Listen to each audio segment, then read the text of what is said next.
Je suis le premier étudiant de la parole que tu veux donner ce matin. Amen. Et je te remercie parce que nos cœurs sont disposés pour recevoir pleinement ta parole. Je déclare dans le nom de Jésus que nous aurons des révélations de là des mots qui sortiront de ma bouche au nom puissant de Jésus-Christ. Amen. C'est au nom de Jésus que nous avons prié. Amen. Acte 3. Un jour, Pierre et Jean montaient au temple pour la prière à 3 heures de l'après-midi. On était juste en train d'y porter un infirme. C'était un homme paralysé depuis sa naissance. C'était un homme paralysé depuis sa naissance. On l'installait tous les jours à l'entrée de la cour du temple, près de la porte appelée la Belle Porte, pour qu'il puisse demander l'aumône à ceux qui se rendaient au sanctuaire. Quand il vit Pierre et Jean qui allaient pénétrer dans la cour du temple, il leur demanda l'aumône.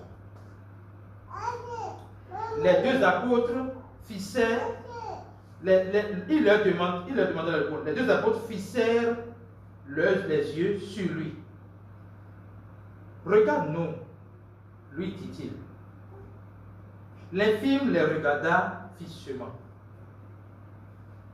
Il pensait qu'il allait recevoir d'eux quelque chose. Soigner quelque chose.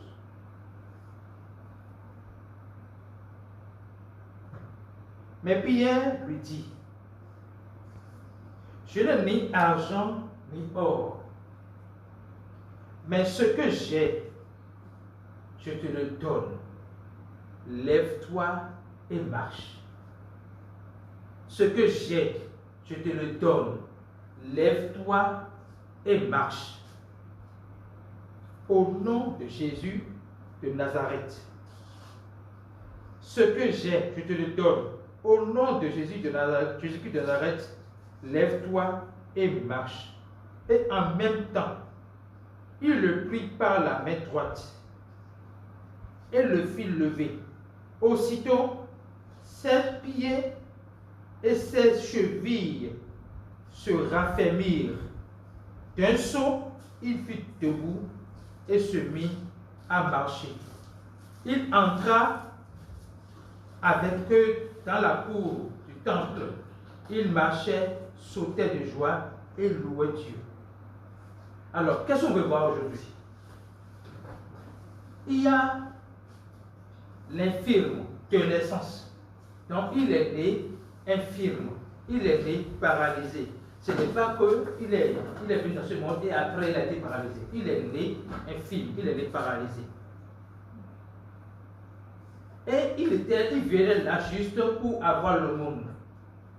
Donc, il dépendait de ce que les gens vont donner pour survivre. Donc, lui, il avait un besoin. Son besoin, le besoin qu'il croyait même être le meilleur pour lui, c'est de dépendre à vie des gens, de dépendre éternellement des gens. Demander à manger, on lui donne. Demander à manger, on lui donne. Demander à manger, on lui donne. Mais ce jour-là, ce n'est pas que Pierre et Jean étaient fauchés financièrement. Ce n'est pas qu'ils n'avaient rien dans la poche à lui donner. En disant je n'ai ni or ni argent, ce n'est pas qu'il est en train de dire je suis fauché. Ce n'est pas le cas. Il veut lui donner son vrai besoin. Quel est le vrai besoin d'un paralytique? La prière d'un paralytique, la vraie prière d'un paralytique, si ce n'est pas exprimé, c'est de pouvoir marcher comme les autres.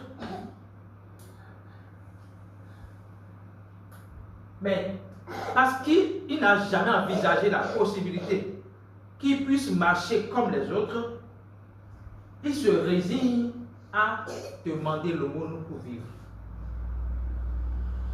Alors, quand Dieu nous regarde, je vais vous montrer quelque chose. Nous étions, avant de recevoir Jésus-Christ, nous étions tous des paralysés.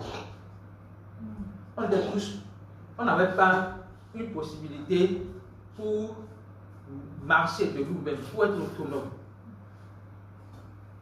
On était paralysés. Et il a dit paralytique de naissance. Nous étions paralytiques de naissance. Nous sommes nés dans la chair, nous étions nés spirituellement paralysés. Parce qu'on n'a pas la capacité, sans Jésus-Christ, de pouvoir être autonome, marcher librement. La paralysie dont je parle spirituellement, c'est le fait que nous sommes captifs sous l'emprise du malin. Nous sommes dans les ténèbres, nous sommes morts. Et nous avons besoin de passer de la mort à la vie. Nous avons besoin de quitter les ténèbres pour la lumière. Et pour ça, nous avons la capacité de le faire. Étant donné qu'on n'a même pas envisagé la possibilité de le faire, nous nous sommes dit, ok, je vais rester comme je suis jusqu'à ma mort. Tant pis si quelqu'un vient me sauver ou pas. Mais Jésus prend la décision de venir nous sauver de cette paralysie. Il vient nous sauver de cette mort. Il vient nous sauver des ténèbres qui nous rendent captifs. Parce que s'il ne nous libère pas des ténèbres, s'il ne nous libère pas de la paralysie, nous ne pourrons pas être utiles à nous-mêmes et aux autres. Or, quand Dieu créait les hommes, c'était pour avoir une relation avec eux. C'était pour avoir une relation père et enfant avec eux. C'était pour avoir une relation qui permet à ces enfants de pouvoir grandir, être autonomes et être une bénédiction pour d'autres personnes. Alléluia. Amen. Donc, ce qui se passe ici, c'est bien, c'est vrai que c'est physique, mais ça cache une réalité spirituelle qui précède la guérison du monsieur. Vous vous souvenez, quand Jésus a vu un paralytique, lui-même, il a dit quoi? Que tes péchés te soient pardonnés. Parce que Jésus ne voit pas, Jésus voit la paralysie là comme une conséquence du péché. Donc si le péché vous peut paralyser, donc Jésus veut montrer que si tes péchés sont pardonnés, c'est clair que tu pourras marcher.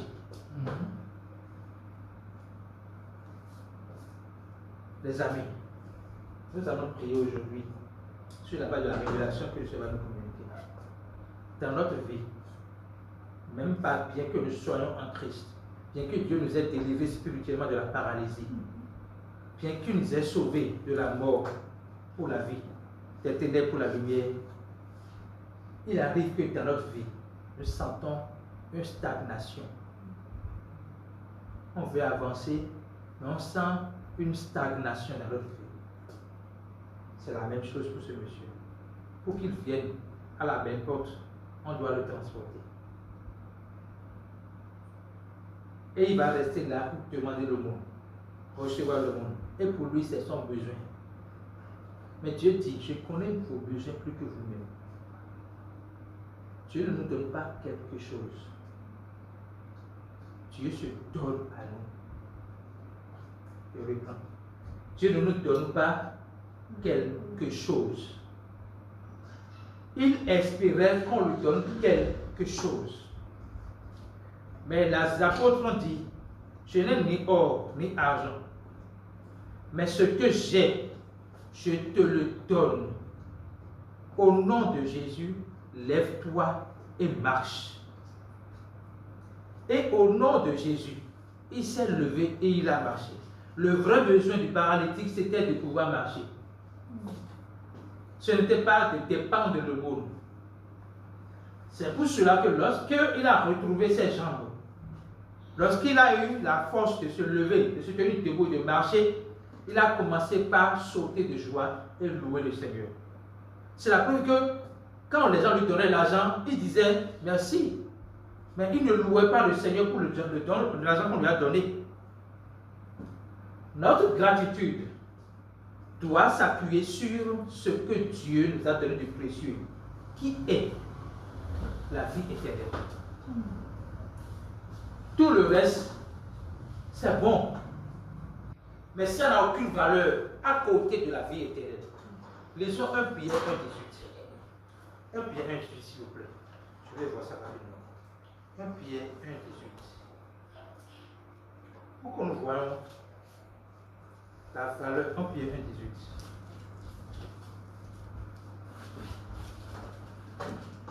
Vous avez été libérés de la manière futile de vivre que vous ont transmise vos ancêtres. Et vous savez à quel prix. Ce n'est pas les biens périssables comme l'argent et l'or. Vous avez été délivrés de votre manière de penser, d'une manière de penser erronée. Et vous savez à quel prix. Donc il me dit, le prix là que j'ai payé, ce n'est pas avec les choses périssables, l'or et l'argent. Et il précise, ce n'est pas avec les choses périssables, comme l'or et l'argent. Non, il a fallu que Christ, tel un agneau pur et sans défaut, verse son sang précieux en sacrifice pour nous. Quand vous comprenez ceci, vous allez comprendre ce qui s'est passé là-bas. Quand il disait, au nom de Jésus, lève-toi et marche, il a dit d'abord, je n'ai ni or ni argent. Parce que l'or et l'argent sont périssables. Même si les médecins te donnent la capacité de marcher, tu dois tout le temps être dans la rééducation. Aller voir si les prothèses sont bien placées. Tout le temps. Mais quand Jésus, par son sacrifice à la croix, te donne la liberté, c'est pour toujours. Alléluia. Non, il dit, je n'ai ni or ni argent. C'est-à-dire que ce que je veux te donner n'est pas quelque chose de périssable. Tu ne pourras pas perdre le fait que tu retrouves tes jambes. Impossible. Ce que je veux te donner n'est pas quelque chose de temporaire. C'est quelque chose d'éternel. Ce que je veux te donner, ce n'est pas une chose, c'est une personne. Il dit, au nom de Jésus, lève-toi et marche. Et le paralytique a retrouvé ses jambes et il a marché. Au nom de Jésus signifie quoi? Au nom de Jésus signifie quoi? Au nom de Jésus signifie ce qu'on voit ici dans le verset 19. Ce n'est pas les choses périssables comme l'or et l'argent, non. Il a fallu que Christ, tel un agneau pur et sans défaut, verse son sang précieux en sacrifice pour nous. Au nom de Jésus, fait référence au sacrifice de Jésus-Christ pour nous. Dans le nom de Jésus, quand on dit au nom de Jésus, on appelle, on fait référence à sa mort pour nos péchés, au sacrifice qu'il a accompli à la croix pour nous. On fait référence à sa résurrection. Donc, quand il disait au nom de Jésus, il englobait le sacrifice, la crucifixion, l'ensevelissement et la mort de Jésus à la croix. Au nom de Jésus, lève-toi et marche.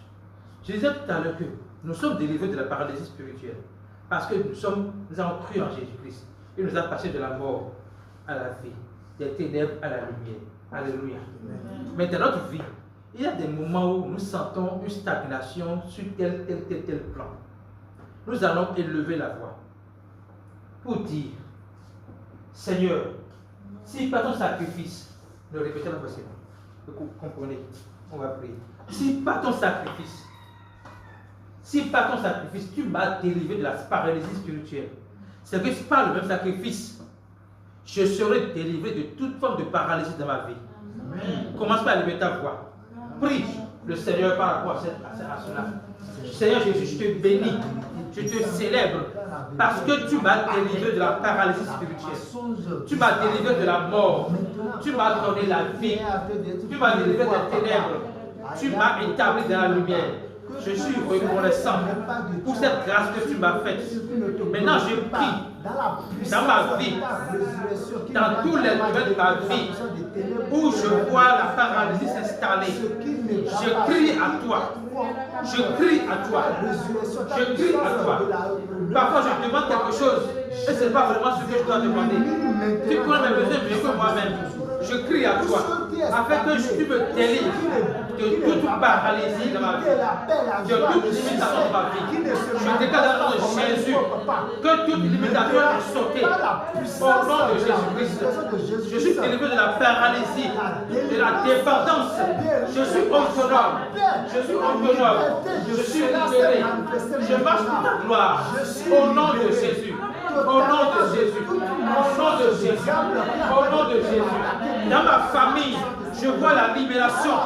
Dans ma famille, je vois la libération. Dans mes business, je vois la libération. Je vois ta paix. Comme la vérité a été de se pleuvoir maintenant. Dans la vie de mes enfants, je vois la libération. Au nom de Jésus. Au nom de Jésus. Au nom de Jésus. Au nom de Jésus. C'est au nom de Jésus que nous avons prié. Nous te disons merci, Papa. Parce que tu nous as vraiment délivrés. Tu nous as libérés. Il n'y a rien qui soit au-dessus de toi, Jésus. Il n'y a rien qui soit au-dessus de toi. Nous te disons merci.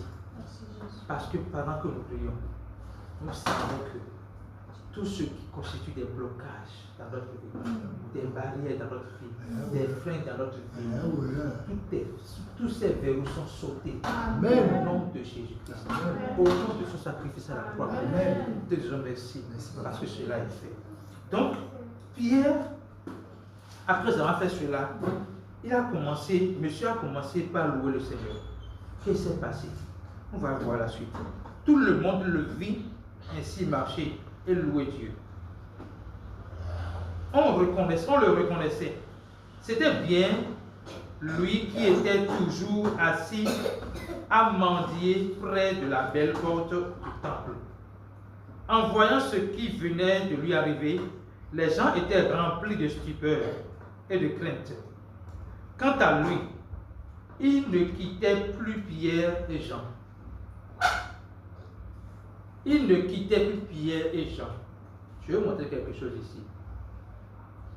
La personne qui t'a délivré ou par qui Dieu t'a délivré, la personne là devient la personne que tu dois suivre.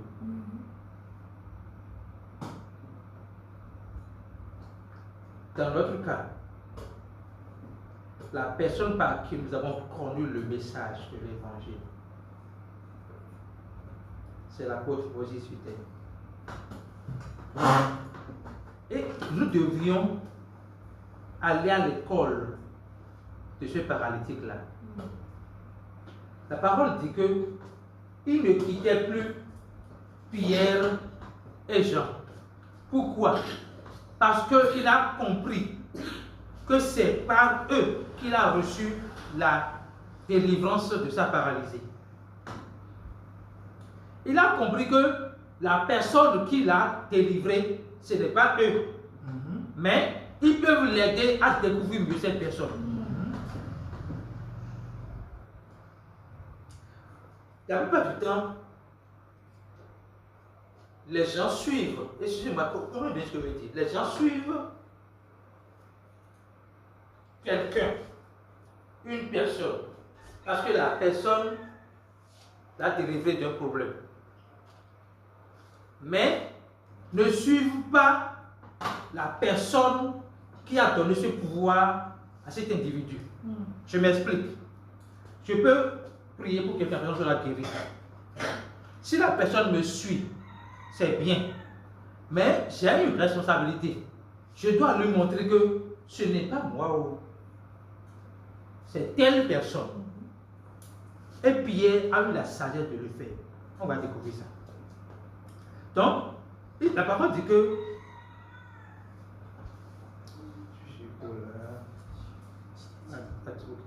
la parole dit que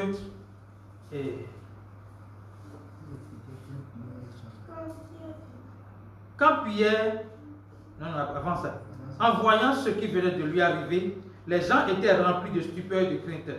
Quant à lui, il ne quittait plus Pierre et Jean. Tout le peuple accourut et se rassemble autour d'eux dans la cour du temple sous le portique de Salomon et ils étaient stupéfaits. Maintenant, parce que tout le monde est venu maintenant, Pierre se donne le devoir de montrer la personne qu'il a vraiment guéri. Il dit, quand Pierre vit cela, il s'adressait à la foule. Hommes israélites, qu'avez-vous à vous étonner ainsi de ce qui vient de se passer? Pourquoi fixez-vous avec tant d'insistance comme si c'était nous qui, par notre propre pouvoir ou par notre piété, avons fait marcher cet homme? Est-ce que vous venez de voir ce que Pierre vient de faire? Le monsieur suit Pierre. La foule s'assemble. Pierre profite pour dire, pourquoi vous êtes étonné? Comme si c'est moi, c'est mon propre pouvoir ou ma propre piété qui a fait marcher celui-là. Qu'est-ce que Pierre veut de montrer? Ce n'est pas que Pierre a un pouvoir autonome de lui-même. Il dit ça. Il dit aussi, ce n'est pas parce que je suis saint dans mes actes, ce n'est pas parce que je suis pieux dans mon comportement que cela est arrivé. Donc, rien ne dépend de moi. Tout dépend de Jésus-Christ. Il a dit, je n'ai ni or ni argent, mais ce que j'ai, je te le donne. Qu'est-ce qu'il a? Jésus. Quand il a donné Jésus, il montre qu'en fait, ce n'est pas moi qui ai prié pour toi et tu es guéri. C'est Jésus qui l'a fait. Et il l'a fait pas maintenant, depuis qu'il est mort là-bas. Alléluia. Amen. Il dit, il ajoute, pourquoi nous fixez-vous avec tant d'insistance comme si c'était nous qui, par notre propre pouvoir ou notre piété, avions fait marcher cet homme? Non, c'est le Dieu d'Abraham, d'Isaac et de Jacob, le Dieu de nos ancêtres, qui vient ici de manifester la gloire de son serviteur Jésus-Christ. Ce Jésus que vous avez livré à Pilate et renié devant lui alors qu'il était décidé de le remettre en liberté. Oui, vous avez renié celui qui est saint et juste. Vous avez renié celui qui est saint et juste. Alléluia. Amen. À sa place, vous avez demandé comme faveur la libération d'un meurtrier. Ainsi, vous avez fait mourir l'auteur de la vie. Mais Dieu l'a ressuscité d'entre les morts. Vous avez fait mourir l'auteur de la vie. Mais Dieu l'a ressuscité d'entre les morts. Le message de ce matin, c'est la première chose, Dieu est venu nous délivrer de nos paralysies. Amen. Dès que cela est fait, nous devons savoir que c'est Jésus qui l'a fait. Ce n'est pas un être humain. Ce n'est pas moi. Parce que j'ai prié et c'est arrivé, ce n'est pas moi. C'est Jésus-Christ qui l'a fait.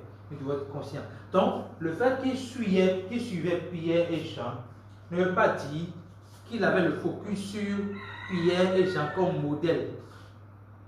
Mais il avait le focus sur Pierre et Jean. Il avait le focus sur Jésus-Christ qui a donné ce pouvoir à Pierre et Jean. Alléluia. Amen. Donc, Pierre n'est pas tombé dans le piège de dire, ah, comme il me suit, je vais montrer que c'est moi. Non. Il a dit, ce n'est pas moi. Ce n'est pas mon pouvoir. Ce n'est pas ma capacité. Ce n'est pas non plus ma piété. Parce que les gens, vous savez, dans le corps de Christ, quand les gens veulent prêcher, qu'ils sont guéris, des malades, qu'est-ce qu'ils disent? J'ai fait 21 jours de jeûne. Et le Seigneur m'a dit, va maintenant guérir. Et ils appuient, le témoin s'est appuyé sur ce temps-là de jeûne qu'ils ont eu. J'ai lu des livres comme ça, où la personne a fait 21 jours, 40 jours de jeûne.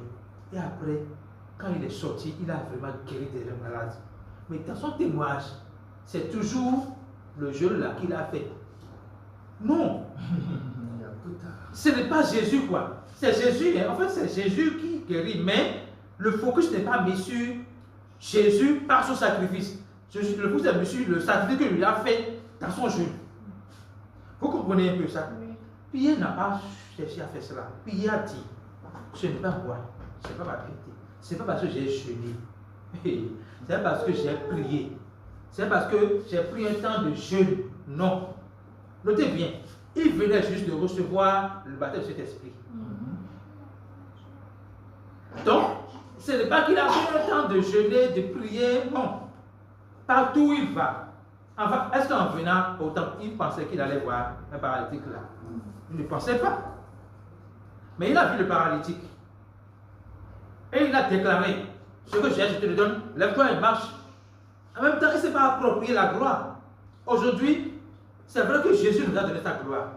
Il ne nous a pas donné sa gloire pour qu'on s'approprie sa gloire. Il nous a donné sa gloire pour que nous étendions sa gloire sur les autres.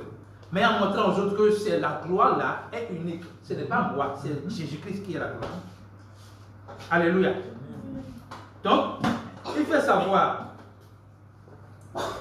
que ils ont fait mourir l'auteur de la vie.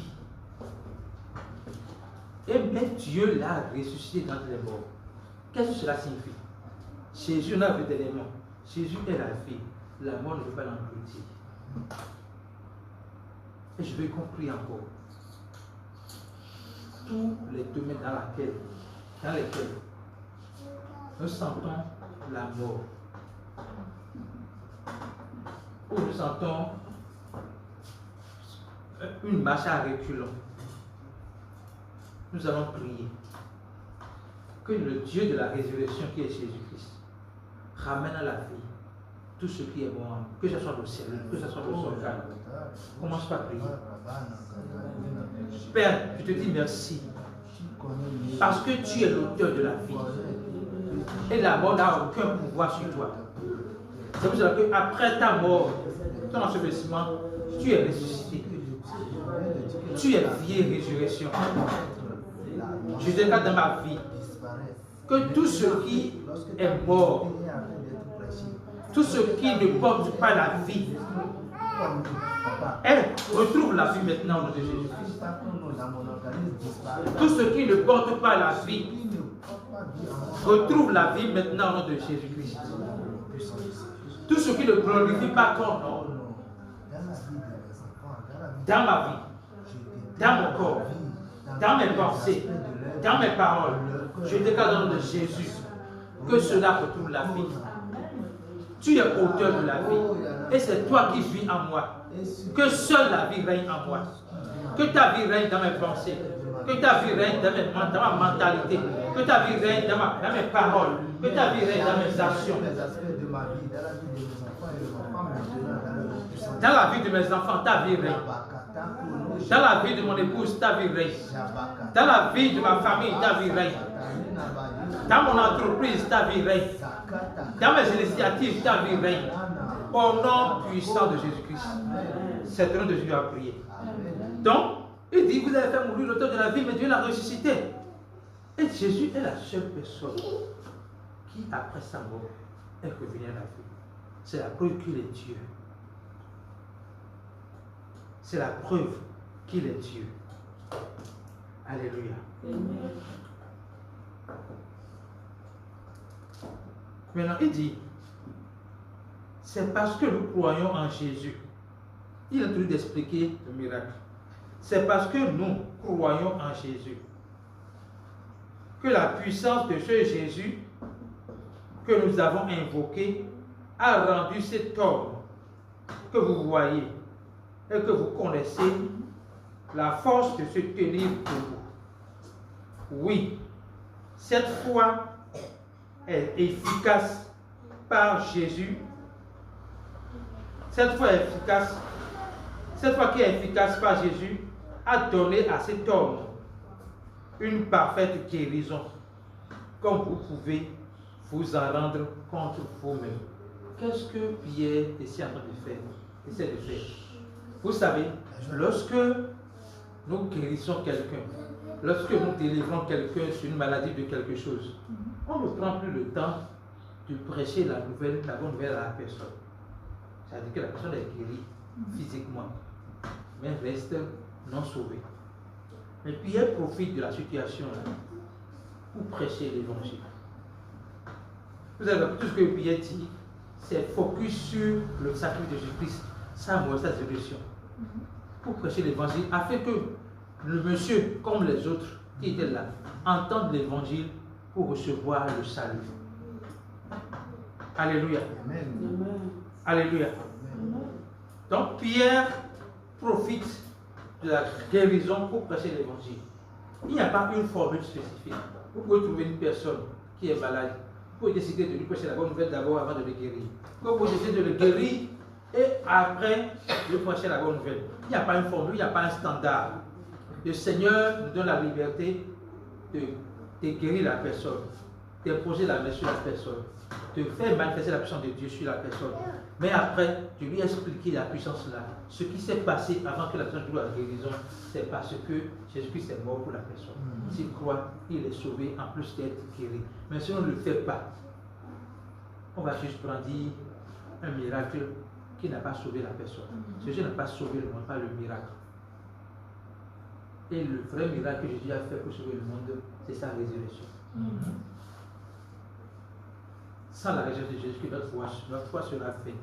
Donc, si nous démontrons la puissance de Dieu, sans montrer d'où vient cette puissance à la personne ou aux gens qui entourent la personne, c'est comme si nous venons de montrer, nous faisons un one-man show. Jésus n'est pas dans un one-man show. Il n'est pas dans la discrétion, il n'est pas dans le spectaculaire. Il est dans le surnaturel. Il n'est pas dans, moi j'ai guéri 1000 personnes, non. Combien de personnes sont sauvées par toi? Ce qui importe, premièrement à Dieu, c'est le salut de la personne. Alléluia. À présent, mes frères, je sais bien que vous avez agi sans savoir ce que vous faisiez, aussi bien vous que vos chefs. Mais Dieu a accompli de cette manière ce qu'il avait annoncé d'avance à tous les prophètes. Le Messie qu'il avait promis d'envoyer devrait souffrir. Mais donc, changez et tournez-vous vers Dieu pour qu'il efface vos péchés. Vous voyez, il continue de prêcher. Maintenant, changez et tournez-vous vers Dieu. Changer veut dire quoi? Ce n'est pas d'abord changer, c'est pas d'abord changer de comportement. Changez votre mentalité. Changez, acceptez que vous ne pouvez pas vous sauver. Il dit, changez et tournez-vous vers Dieu. Et il effacera tous vos péchés. Pourquoi? Parce que Jésus-Christ a ôté le péché du monde. Et quand on croit en Jésus-Christ, nos péchés sont effacés. Nos péchés sont effacés. Alléluia. Amen. Quand on croit en Jésus-Christ, nos péchés sont effacés. Alléluia. Alors, le Seigneur Jésus nous accordera des temps de repos et vous enverra celui. Alors Dieu, le Seigneur, vous accordera des temps de repos et il vous enverra celui qu'il vous a destiné comme Messie, Jésus-Christ. C'est ma future. C'est-à-dire, il parle à ceux qui sont en train de l'entendre. S'ils acceptent instantanément, ils reçoivent Jésus-Christ dans leur cœur. Alléluia. Alléluia. Donc, je vais poursuivre. En attendant, il doit demeurer au ciel, jusqu'au jour où l'univers entier sera restauré, comme Dieu l'a annoncé depuis les siècles par la bouche de ses prophètes. Ainsi, Moïse a dit qu'il doit demeurer au ciel. Dieu, Jésus va demeurer au ciel jusqu'au moment où tout le monde sera restauré. Parce que la venue de Jésus dépendra du fait que tout le monde a entendu l'évangile et est sauvé. Alléluia. Le Seigneur Dieu suscitera pour vous, au milieu de vos compatriotes, un prophète qui sera comme moi. Vous écouterez tout ce qu'il vous dira. Celui qui refuse d'obéir à ce prophète sera exclu de mon peuple par la mort. Ça, c'est une prophétie donnée par Moïse depuis l'Ancien Testament. Il dit, Dieu enverra un prophète comme lui. Je vais faire un rectificatif. Jésus n'est pas un prophète comme Moïse. Mais Moïse ne peut que dire ça là. Ok? C'est pas qu'il a tort de le dire. Jésus n'est pas un prophète comme Moïse. Jésus est le Christ. Et il a voulu déconstruire cela pour une fois pour de bon. Il a demandé à ses disciples, qui dit-on que je suis? La réponse qu'ils ont donnée en résumé, c'est que tu es un prophète. Mais il dit, ok, pour les gens, je suis un prophète, d'accord. Mais pour vous, donc si pour les gens, même du temps de Jésus, Jésus est un prophète, Moïse aura raison de dire que c'est un prophète. Maintenant, il dit pour vous, qui je suis? Pierre, par révélation, dit, tu es le Christ, le Fils de Dieu vivant. Même quand Pierre disait cela, il ne comprenait pas ce qu'il disait. Pourquoi? Parce que ce n'est pas de lui qu'est venue la réponse. C'est Dieu qui lui a communiqué la réponse. C'est encore Jésus qui lui a communiqué la réponse. Je suis le Christ, le Fils de Dieu vivant. Jésus a commencé à lui expliquer maintenant. Parce que je suis le Christ, je dois mourir. Je dois être enseveli et ressuscité le troisième jour. Pierre dit non, jamais, ça ne doit pas arriver. Et il dit arrête de voir Satan. Et Pierre dit ici, il dit, ce qu'il dit ici, là, vous devez comprendre. Il dit d'abord, lorsque le prophète va venir, vous écouterez ce qu'il va dire. Ok? Deuxième chose, il dit, celui qui refuse d'obéir à ce prophète sera exclu de mon peuple par la mort. Qu'est-ce qu'il a dit? En fait, tous ceux qui ont accepté Jésus-Christ étaient morts avant d'accepter Jésus-Christ. Vous comprenez? Donc, quand ils ont accepté Jésus-Christ, ils sont passés de la mort à la vie. Dans ceux qui ont refusé, qu'est-ce que ça veut dire? Ils continuent dans leur mort. Ce n'est pas que on va les tuer. Ce n'est pas que Dieu est en train de dire ici, vous serez tués. Vous êtes déjà morts. C'est vrai, vous marchez, mais vous êtes déjà morts. Jésus a clairement dit à quelqu'un, laissez les morts enterrer le mort. Donc Jésus parle, il y a deux types de morts. Il y a le mort qui peut marcher, qui a la force de soulever un cercueil et aller enterrer un autre mort qui ne peut pas marcher. Donc en disant, vous serez morts, ce n'est pas, ils seront tués. Il a dit, vous êtes déjà morts. Vous avez intérêt à recevoir Jésus-Christ pour passer de la mort à la vie. Mais si vous ne le faites pas, vous demeurez dans votre mort. Mais Dieu veut que tout le monde passe de la mort à la vie. Dieu veut que tout le monde soit sauvé pour pouvoir bénéficier de sa grâce et manifester la vie de Dieu sur la terre des vivants. Pour tous les prophètes qui ont parlé depuis Samuel et ses successeurs ont annoncé aussi d'avance les temps que nous vivons aujourd'hui. Vous êtes les héritiers de ces prophètes et les bénéficiaires de l'alliance de Dieu que Dieu a conclue avec nos ancêtres lorsqu'il a promis à Abraham. Toutes les familles de la terre seront bénies à travers ta descendance qui est Jésus-Christ. C'est pour vous, en premier lieu, que Dieu a ressuscité Jésus-Christ. Il vous l'a envoyé pour vous bénir en détournant chacun de vous de ses mauvaises actions. Alléluia. Amen. Le Seigneur, vous allez voir, je conclue ici, dans ce récit-là, Moïse, après avoir guéri le paralytique, a pris tout le reste du temps pour prêcher l'évangile.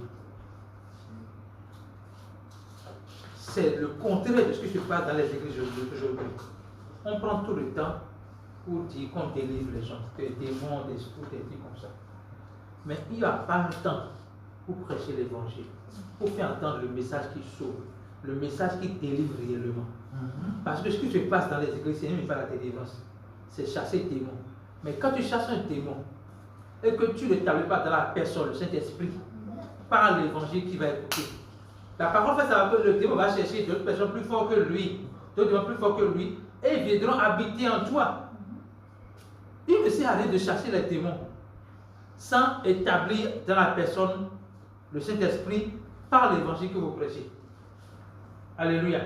Donc le Seigneur nous appelle ce matin à croire que c'est lui qui nous délivre pour que nous puissions aller délivrer.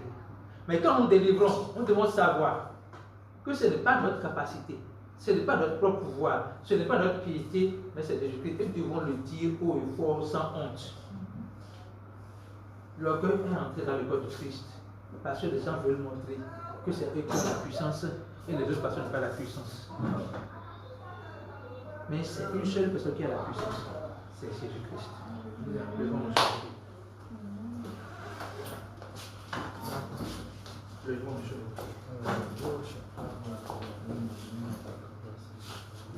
allons dire merci à Dieu pour la parole de ce matin. Merci Jésus pour ta parole de ce matin. Merci de faire comprendre qu'au-delà de la délivrance, au-delà de la guérison, ton cœur, c'est notre salut.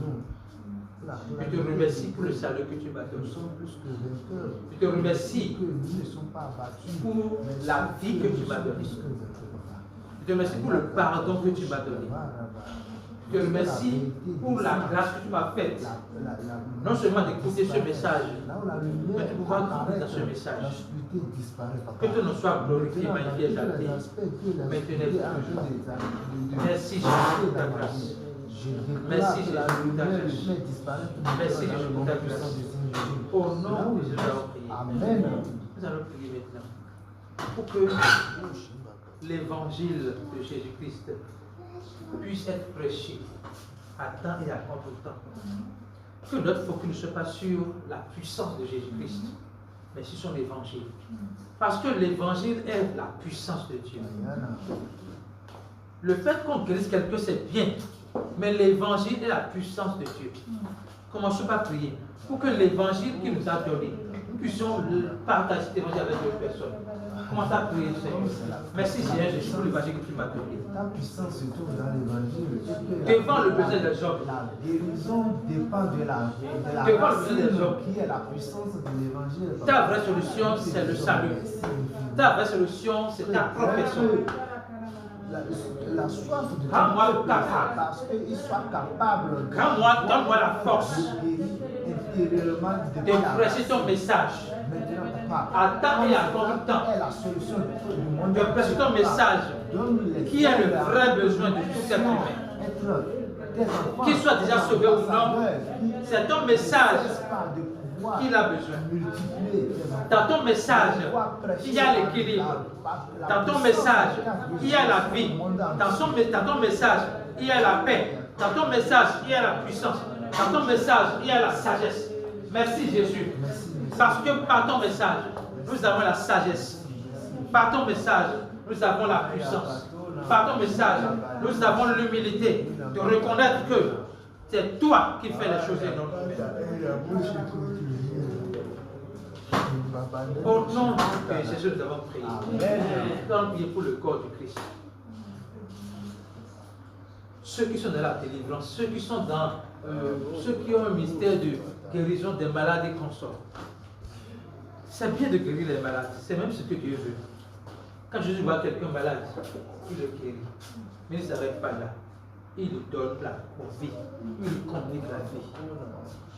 Nous allons prier pour que les gens qui accourent, les gens qui courent derrière les miracles, puissent comprendre qu'il y a un seul miracle. Ils ont besoin d'un seul miracle. Celui de recevoir Jésus-Christ pour recevoir et ressusciter. Parce que le vrai miracle que Jésus a fait, qui ne peut pas être copié, le seul miracle que Jésus a fait, qui ne peut pas être copié, ni par nous qui sommes en lui, ni par d'autres personnes, c'est sa résurrection. Le seul miracle de Dieu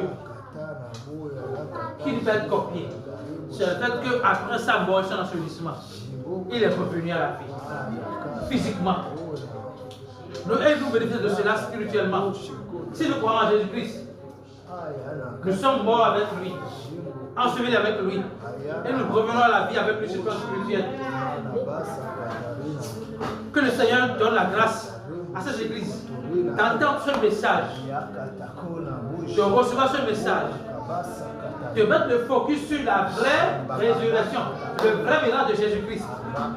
Parce que par ce miracle, les autres miracles peuvent venir. Par le miracle de Jésus-Christ, tous les autres miracles peuvent venir. Merci Jésus d'accorder l'opportunité à toutes les églises du monde entier qui n'ont pas encore un focus sur ce message, de trouver des ouvriers sur leur chemin qui leur accordent l'opportunité d'écouter ce message et d'être enracinés dans ce message, de porter ce message. Seigneur Jésus, Tu as prophétisé que tu vas élever des personnes. Tu vas choisir des personnes qui vont porter ton message. Des personnes qui vont être obsédées par l'envie de partager ton message à quand et à quand tout temps. Merci Jésus parce que cela est fait. Au nom de Jésus, nous avons prié. Amen. Nous allons prier pour ceux qui courent derrière les miracles. Je ne sais pas qui l'a dit tout à l'heure. J'espère que c'est moi ou si c'est la sœur qui court. Je ne sais pas. Mais la parole dit que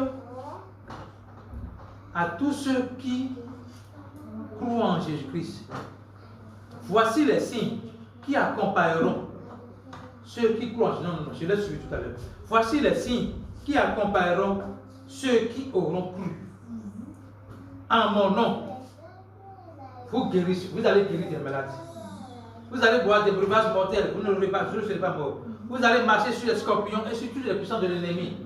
Donc, si vous croyez en Jésus-Christ, voici les signes qui vont vous suivre. En fait, les signes suivent le croyant. Mais aujourd'hui, les 10 croyants suivent les signes. Normalement, dans l'ordre normal des choses, c'est le croyant qui doit manifester les signes. Mais aujourd'hui, c'est les croyants qui suivent les signes comme s'ils n'ont pas la capacité de faire des miracles. Et la raison est qu'ils ne sont pas en réalité des croyants. Ou dans l'église ils n'entendent pas le message. On met l'accent sur les signes et pas sur la personne par qui on peut avoir les signes. Le croyant est un porteur de miracles. Il n'est pas un suiveur de miracles. Le croyant est un porteur de miracles. Il n'est pas un suiveur de miracles. Commençons par prier pour ces croyants qui suivent les miracles, afin qu'ils aient la révélation, qui sont porteurs de miracles et non suiveurs de miracles. Merci Jésus. Merci Jésus. Que nous donne la grâce de comprendre que nous sommes porteurs de miracles. On ne va pas suivre les miracles parce que nous portons les miracles. Pour sauver le monde. Et le miracle que nous portons s'appuie sur le miracle unique, la résurrection de Jésus-Christ. Au nom de Jésus, nous avons prié. Amen. Merci. Merci pour ta grâce. Merci pour ta paix. Merci pour les instructions de toutes les prières. Et merci pour l'accomplissement et la manifestation de ces prières au nom de Jésus-Christ.